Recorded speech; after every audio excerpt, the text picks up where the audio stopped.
गरीबी क्या चीज है? एक गरीब के कलेजे से पूछिए जो दिन भर मेहनत करता है लेकिन शाम को उसे भोजन नसीब नहीं है। गरीबी हिला दिले हो पंचों। आइए बिरहा पर ध्यान दे। विधाता ने किस्मत में क्या लिख दिया, खेल कुदरत का कैसा जहां में दिखाता। कोई वक्त के मार से हो के घायल, अरे सकल जिंदगी सोल पर गए बीतल। गजब वक्त की मार होती है यारो, क्रंदन सरूत द्रवित हो फरिश्ता। गजब वक्त की मार होती है यारो, अरे क्रंदन से रोता बगल में फरिश्ता।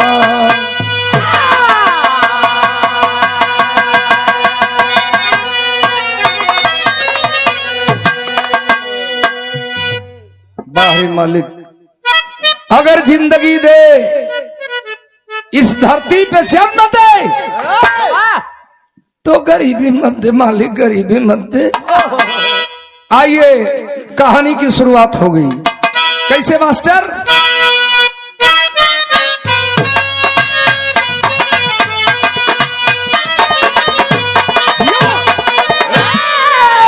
वह गजल हमार मास्टर बजाओ थो कि अरे दिल में एक लहर सी उठी है अभी,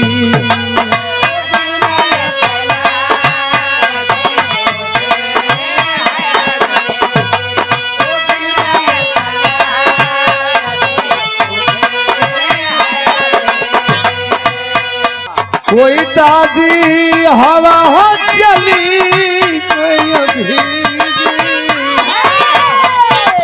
अरे कोई ताजी हवा चली है अभी।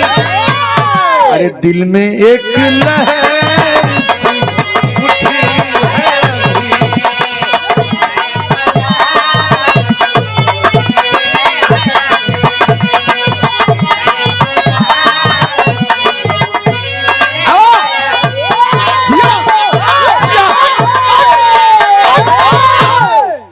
बिरहा में भाव बा कैसे कि कैसा जग के, अरे कैसा जग के समय का खेला है।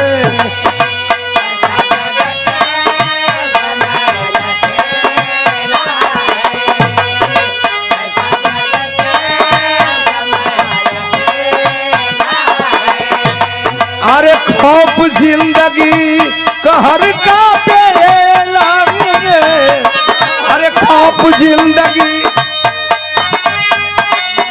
की कहर का बेला है। अरे कैसा जग के समय का खेला है।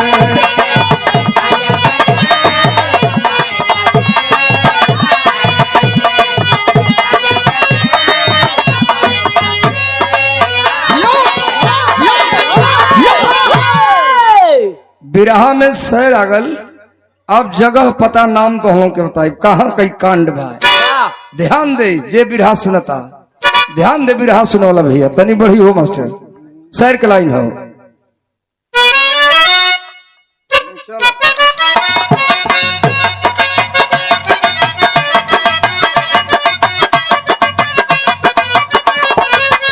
कभी ये जिंदगी हमारी तोहरी जिंदगी में बड़ा चढ़ाव उतार बा। कब कैसन समय के कर आ जाए केहू जानत नहीं खे पंचों। कभी ये जिंदगी भी ऐसा रुख बदलती है, कभी ये जिंदगी भी ऐसा रुख बदलती है, फकत इंसानियत को ख्वाब बन निगलती है।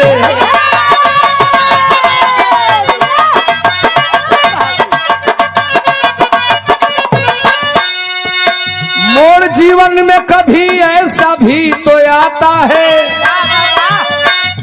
मोड़ जीवन में कभी ऐसा भी तो आता है, वक्त के धूरी पर इंसान को नचाता है।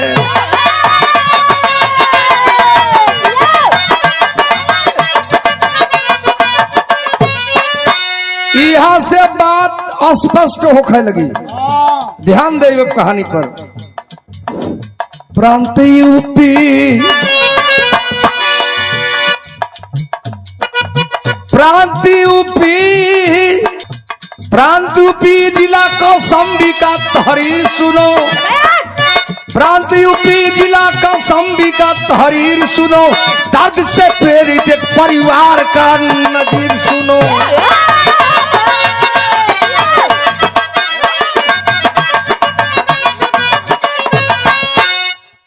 उत्तर प्रदेश कौशाम्बी जिला, कौशाम्बी जिला का नाम आप लोग सुने हैं।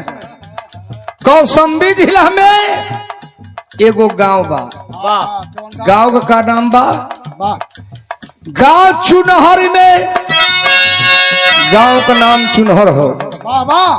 ग्राम चुनहर में शंकर सिंह का परिवार रहा। अरे ग्राम चुनहर में शंकर सिंह का तक परिवार रहा। सुता सोनाथ हीरा बेटे से घर द्वार रहा।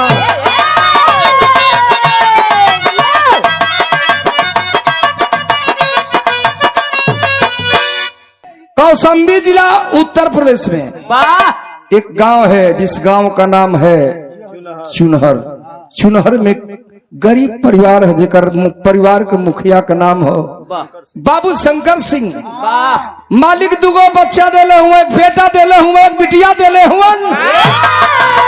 दुलार से माई बाबू, बेटी का नाम सोना या बेटा का नाम हीरा। माई बाबू का प्यार कैसन बा, लेकिन बाहरी गरीबी, चरण सीमा पे है गरीबी। कितनी गरीबी है उस परिवार में, क्या गरीबी सूल बन सितम गिराया करती थी, गरीबी सूल बन सितम गिराया करती थी, पेट के भूख से गुलशन जलाया करती थी।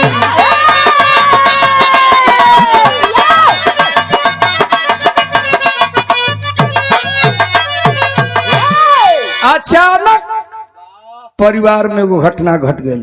कैसन घटना? जौन बाबू मेहनत मजदूरी कई के परिवार का पालन पोषण करत हुआ बाबू शंकर सिंह अचानक बीमार पड़े। डॉक्टरों ने जब चेक किया, लोग हॉस्पिटल ले गए तो उन्हें कैंसर साबित हो गया। कैंसर का झेल नहीं झेल पाए, जीवना का परिणाम निकलल। का निकलल? अरे ग्रसित शंकर सिंह जो कैंसर के बीमारी से, ग्रसित शंकर सिंह जो कैंसर के बीमारी से, छोड़ दुनिया को चले पैसे के लाचारी से।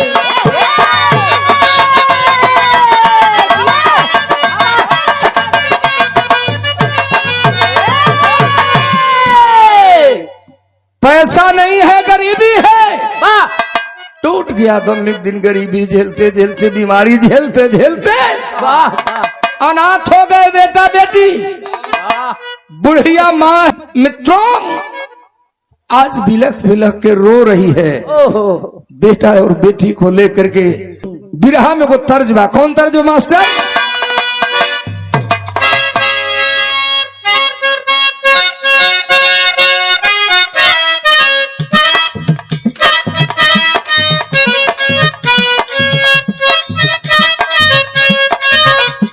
गीत बा, नारी के करनवा भरा थरी, बनी गईले जोगी, अयर बनी गईले जोगी हो। अब है क्या? मीटले सुहाग रूठी गई, ले गोसाइया रूठी गई ले गोसाइया होई गई विधावा लाचार नहीं राम।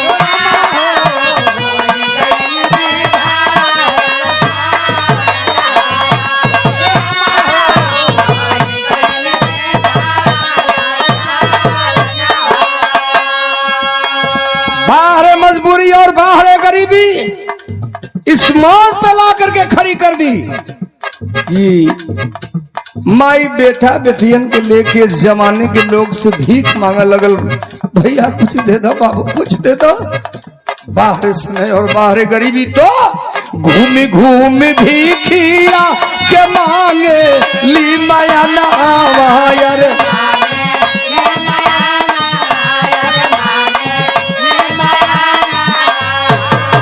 हीरा यौरी सोना के करे ली पलाना यार करे ली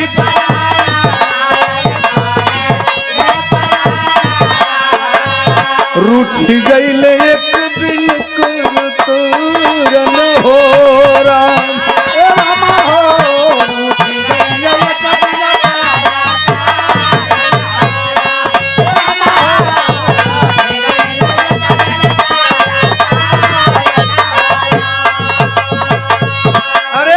भगवान गजब तो हर लीला बा। एक दिन वह माँ बेटा और बेटी को लेकर के गांव में भिक्षा मांग रही है। अचानक चली आकाश से आकाशी बिजली और धड़धड़ाते गड़गड़ाते माँ के ही ऊपर गिर गई। आज बिजली गिरल तब बड़ा गजब हो गल का। अरे बिजली आकाश गिरल मारा ली मतरिया ये पंचो मारा ली मतरिया हो पंचो मारा।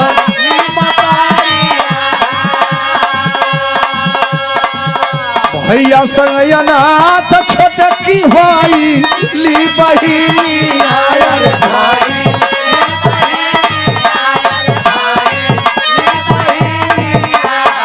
अरे विपदा के गिरल बा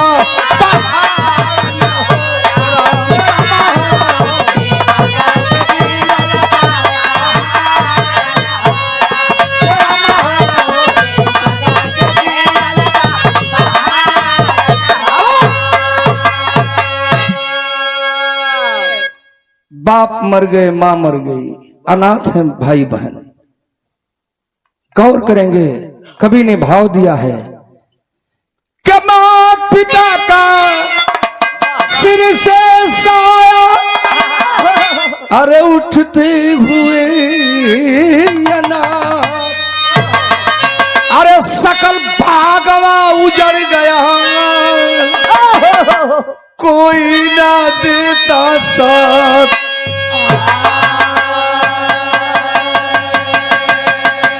पूरा जिम्मेदारी जोन बड़का भैया हीरा हो हीरा के सर पर आ गई। हीरा अब भिक्षा मांगे लगल लेकिन कब तक हो बाबू।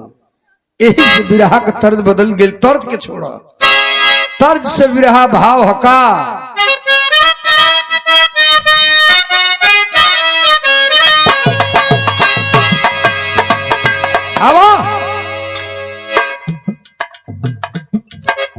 अरे सिरवा पे हीरा के अरे सिरवा पे हीरा के बढ़ल बा फिक्रिया हो।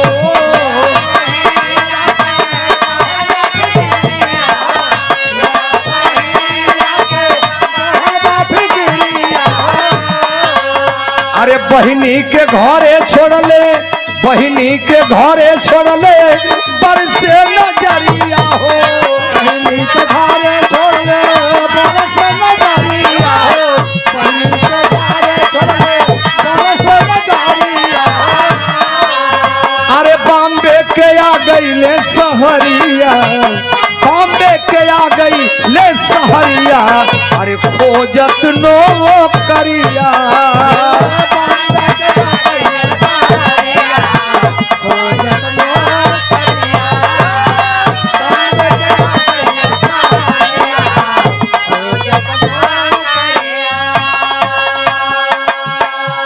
एक दिन अपने मुंह बोली बहन को बैठाया है, हीरा समझा रहा है, सुनो कब तक इस जमाने के लोगों से भिक्षा मांगेगे रे पगली।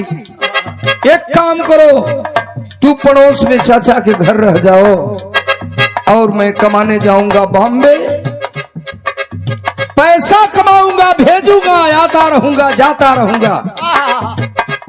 यह समझा करके अपने बहन को वो हीरा बॉम्बे पहुंचा है। और जब बॉम्बे पहुंचा तो अरे धीरे धीरे बीतल कई साल के समैया हो, धीरे धीरे बीतल कई साल के समैया हो, धीरे धीरे बीतल कई साल के समैया हो।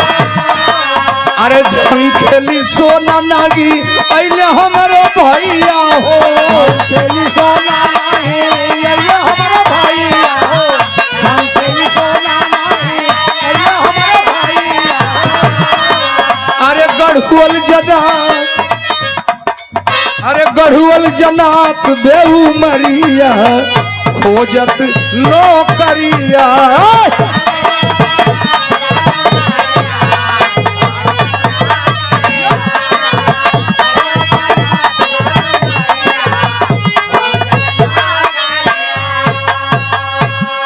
कहानी जरा दिमाग से नहीं उठाएंगे। आ गया बॉम्बे में, नौकरी के तलाश में घूम रहा है। कौन है उस महानगर में पूछने वाला? लोग अपने अपने काम में व्यस्त हैं। कौन नौकरी देने वाला है? क्या होता है बॉम्बे में? जरा हीरा के साथ एक और घटना घटती है। विदेशिया का लाइन है मास्टर।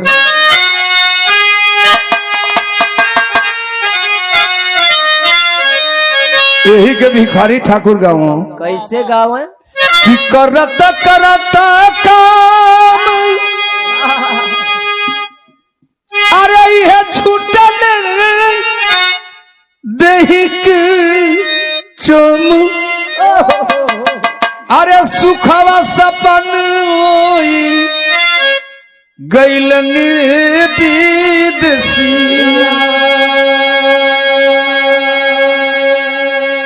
कई साल बीत गए, बहन सोच रही भैया बंबई बता के गई, जाने न जाने भैया हमार कहाँ हमके भुला गई। यही बैठ के सोच रही है सोना। क्या सोच रही है? कि टुक टुक निहारे रहा, अरे यह व्याकुल हो बहिनी,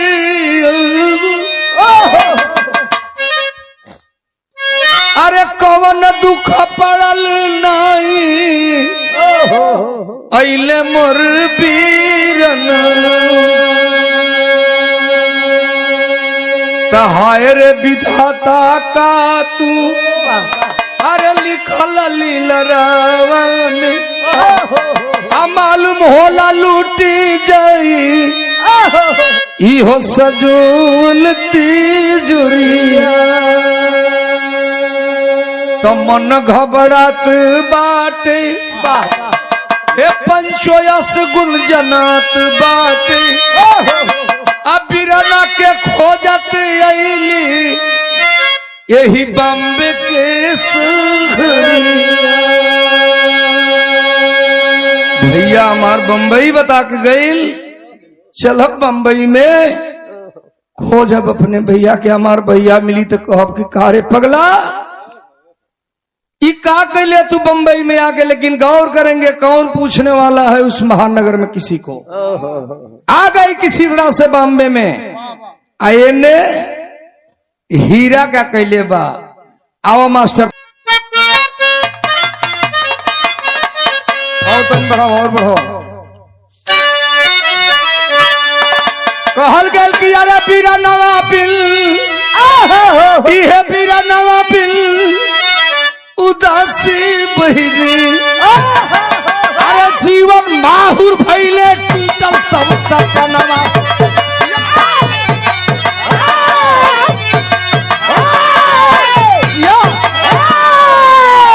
जीवन माहुर भइले टूटल सब सपनवा, बीरनवा बिनु दासी बहिनी घूम रही है उसी बॉम्बे में, तब बिरहा में वो तर्ज आ गई।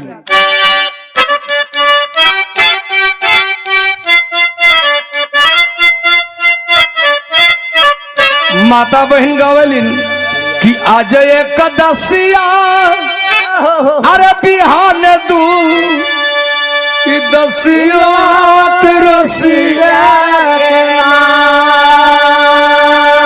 अरे हमरो यही है सजनावत रसिया के ना।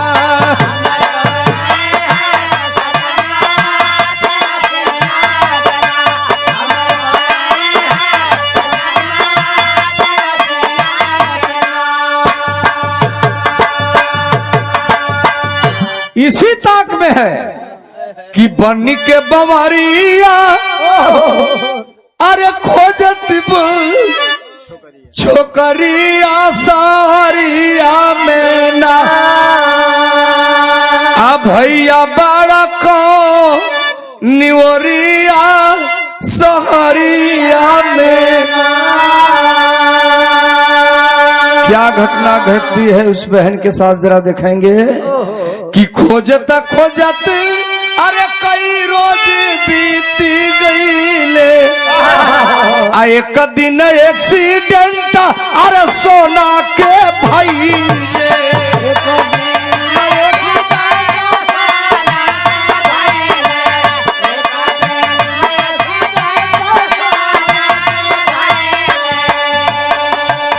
अरे न्याय की देवता कपड़ली बा नजरिया सगरिया में ना भैया बड़ा कवनी ओरिया सहरिया में ना।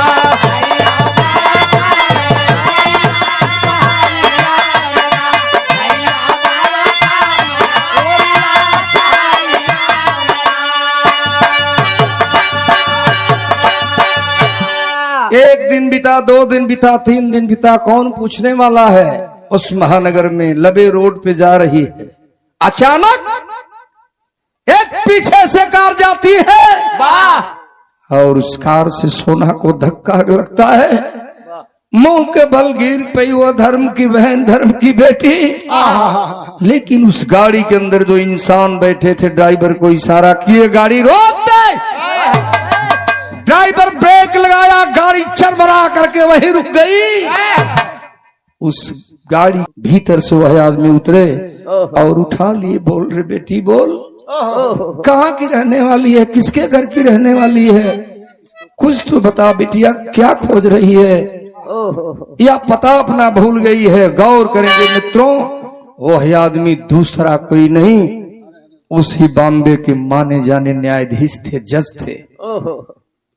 कहा बाबूजी हमार केहू नहीं के हो बाबू, हमार केहू नहीं के, बचपन में माई साथ छोड़ देलस, बाबू साथ छोड़ देले, वो भाई रहल, यही बॉम्बे में आई लो बाबू, वही अपने भैया के खोजे थे, बाबू वही अपने भैया के खोजे थे।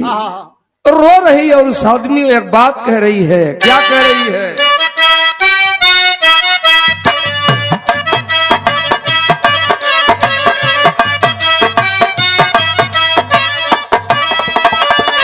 वह गीत बाकी बाबू का गले बेटी नियरे पिया बाबू का गले बेटी अरे नियरे पिया भाई हो, अब भैया कहले बहुते दूर बाबू का बेटी नियरे पिया भैया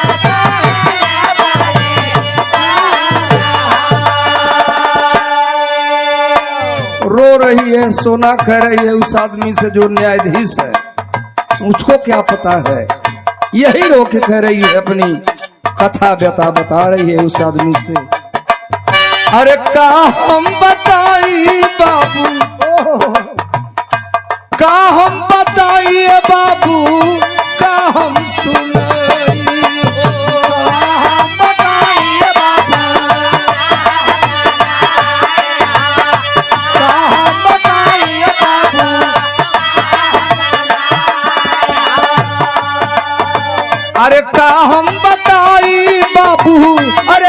हम सुनाई हो अब फूटल करवा अम्मा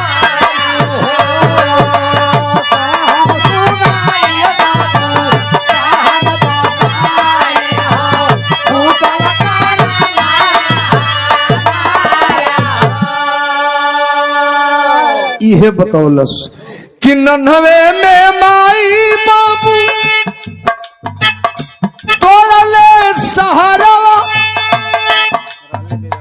अराले बिरन गो जिंदगी के आधारवा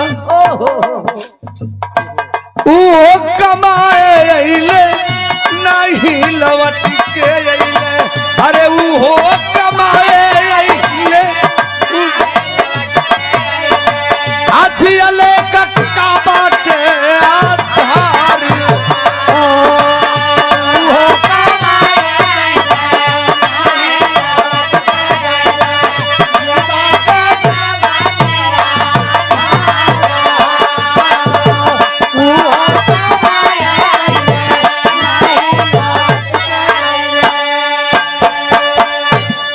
सुनते हैं जज साहब चल बेटी चल मेरे घर चल मैं तुझे पढ़ाऊंगा लिखा करके कोई पढ़ा लिखा के कोई अधिकारी बनाऊंगा। वाह जज साहब घर लाते हैं सोना को पढ़ाने लिखाने लगे ऊंची शिक्षा पा करके सोना क्या बन जाती है जरा गौर करेंगे। नाम रहल सोना बदल देहला नाम ओकर श्वेता रख देहला श्वेता के नाम से पढ़ाने लगे लिखाने लगे। एगो बात समझौल चल बेटी मैं तुझे बेटी बना करके रखूंगा रे बिटिया चल। बिरहा में वो तर्ज बा गाँव राम ने कि हमारा रजबू अरे हमारा रजबू हो रतिया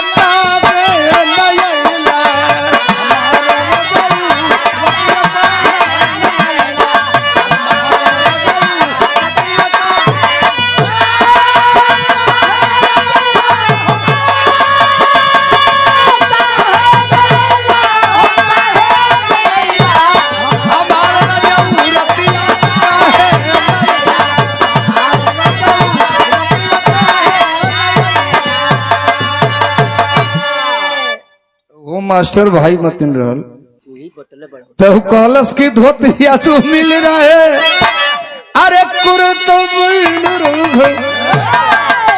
अरे तोहार अरे रतिया लाज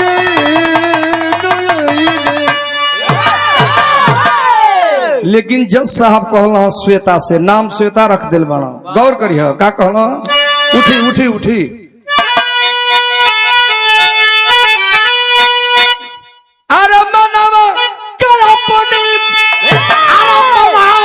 बेटी सूता बन के जीवन बितावा न पड़ी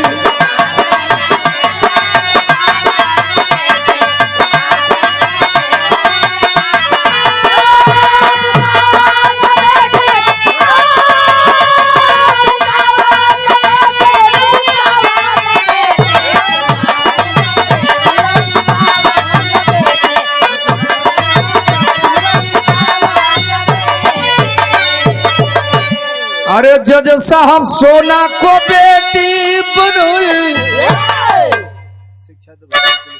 शिक्षा दे भारतीय पुलिस में करा पाए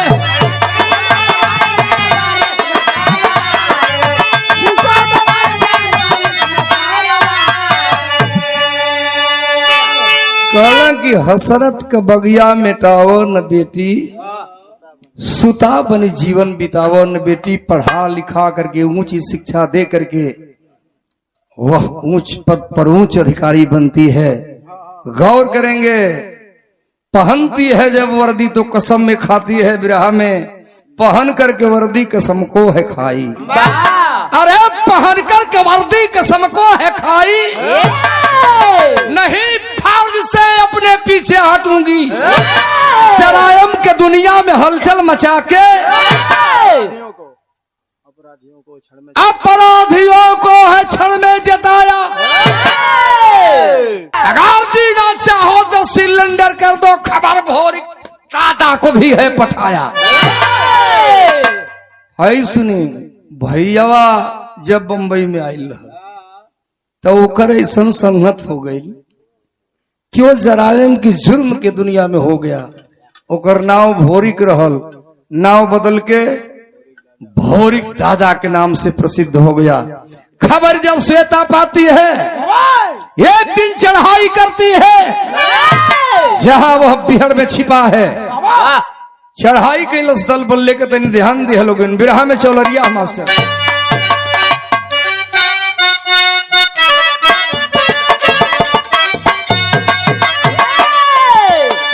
एक बारी उमर लचकनिया, एक बारी उमर लचकनिया, गोइया भर निहुरी के पनिया तापन बोले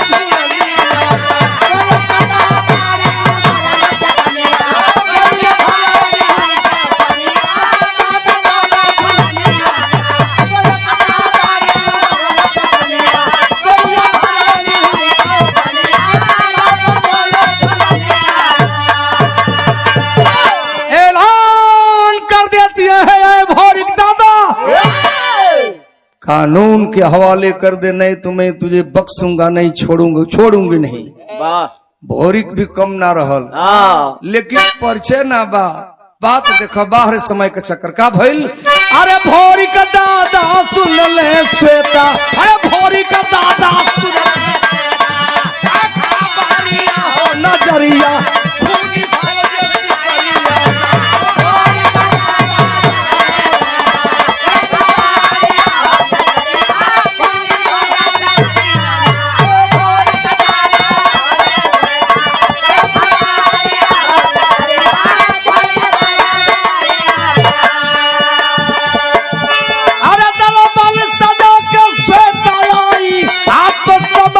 कर दे भाई, आत्मसमर्पण।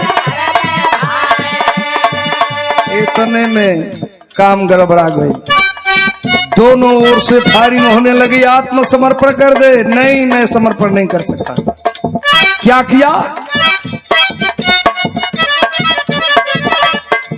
भोरिक गोली दिया चलाई, गैले समत मुरझोई।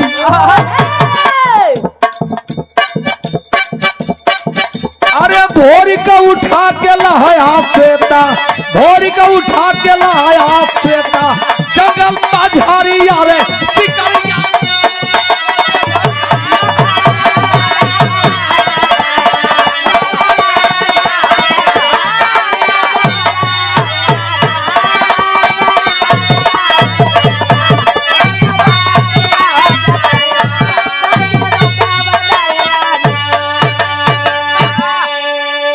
कुछ जवान मारे गए, कुछ भगे। अंत में श्वेता को घेर लिए चारों ओर से और पकड़ ली गई। श्वेता लाया है जंगल में और कहा 3 दिन की पुलिस इंस्पेक्टर चालाक बनती है। उठवा के लाया है, बातों बातों में बात हो रही है। तब तक अचानक श्वेता की नजर भोरिक दादा के दाहिने बाजू पर जाती है। देखती है रे बचपन में माई बाबू जवन भैया के नाव पर हाथ पर गोदना लिखौले रहल, कहीं हमार भैया भोरिक तो ना हो। हीरा तो नहीं है। कहती है हीरा हम तो तुम लोगों के चंगुल में फंसी हूं, लेकिन एक बात बता दे भैया, एक बात बता दे। कहीं तुम मेरा भैया हीरा तो नहीं है रे, मेरा भैया हीरा तो नहीं है। इतना जो सुनता है यहाँ हीरा आंखें छलमला उठी। अरे पगली तू मेरी बहन कहीं सोना तो नहीं, आखिर जानती तू कैसे है। बता रही है भैया जो तुम्हारे हाथ पर गोदनाली से तेरा नाम लिखा गया, याद करो दिन भैया गोद में बिठा करके माँ तुझे तेरे हाथ पर तेरा नाम गुदवाई थी, तू हीरा है, तू भोरिक दादा नहीं हो सकता, बता सच बता दे। अरे वाह सुनता है जब भोरिक दादा ये मेरी बहन श्वेता है, सुना है। बहन से गले गले मिल करके रोने लगा।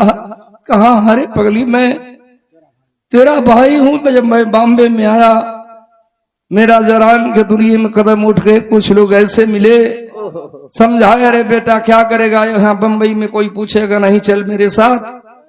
ला करके उन लोगों ने हमें इस जुर्म की दुनिया में ढकेल दिया। मैं तेरा भैया ही रहा हूं। बिरहा के गो तर्जबा।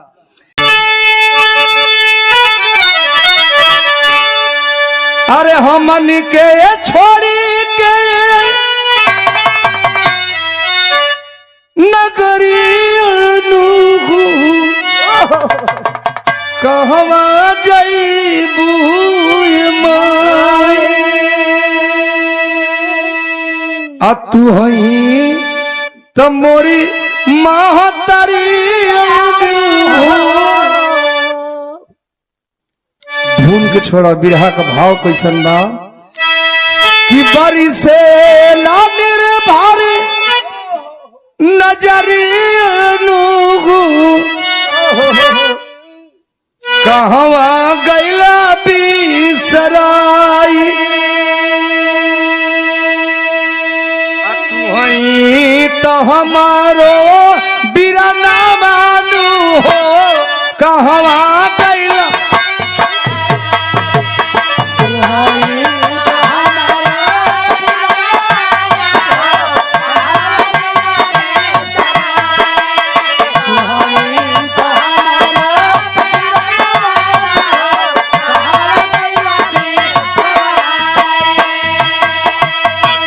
इतने में बदलल विधि के विधनवा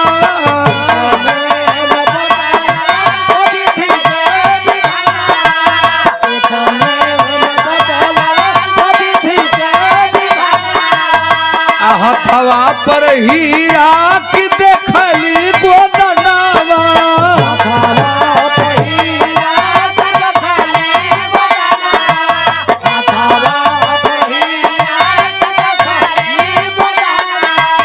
अरे रोवेल चंदा और चकोरी कहवा गैलू बिसराई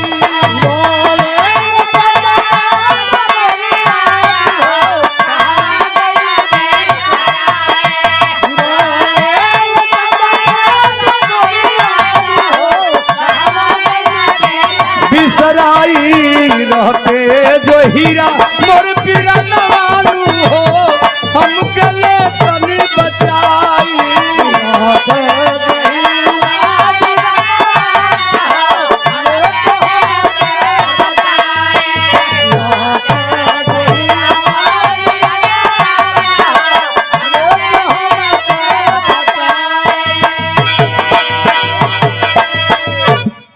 भाई से भाई, भाई से बहन, गले से गले मिलते हैं। ले बहन ये आत्मसमर्पण करता हूं। आत्मसमर्पण कर दिया बहन के सामने। बिरहा में अल्लाह बनाओ मास्टर।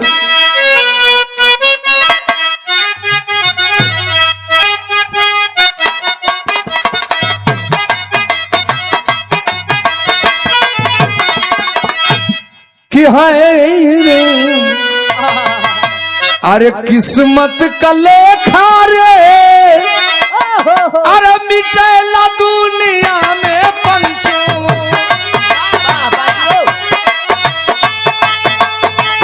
होला हवा उहे जवन लिखल बा लीलम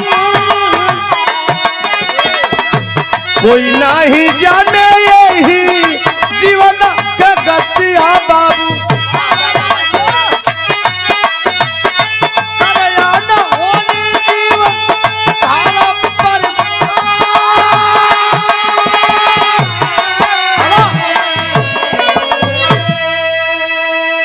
बंद तो हो गया, बंद हो गया जेल में, लेकिन बाहर बहन अपने भैया के लिए क्या करती है जरा देखेंगे। बिरहा की आखिरी लाइन है।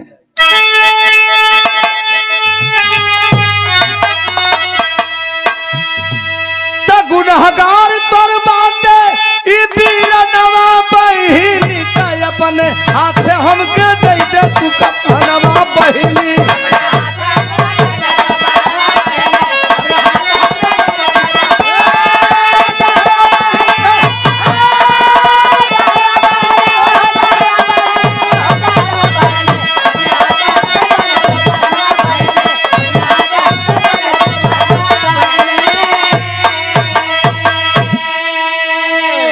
जाकर के जेल में जमानत करवाई।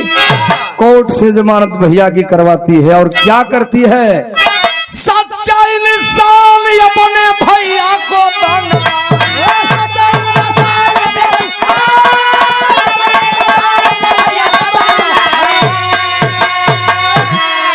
यही से कहल बा विधि का विधान नहीं मिट सकत। आखिरी कड़ी है के गजब बाटे विधि का विधानवा बहिनी ताई अपने हाथे हमरो ले दे तू परनवा बहिनी।